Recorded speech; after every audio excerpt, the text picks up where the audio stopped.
Kim Chu, may ibinunyag sa kaibigan na si Bella Padilla.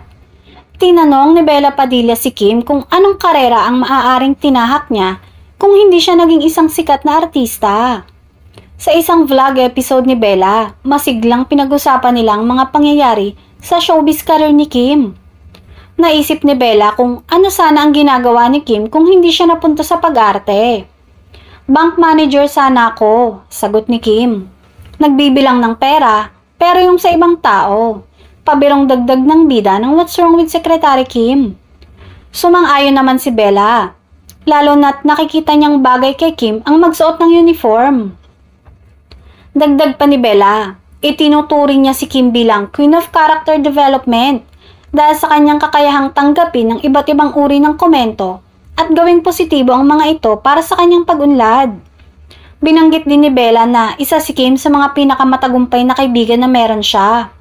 Kilala bilang isang prominenteng aktres, kamakailan lang ay sinimulan na rin ni Kim ang pagtatayo ng kanyang sariling brand ng mga bag.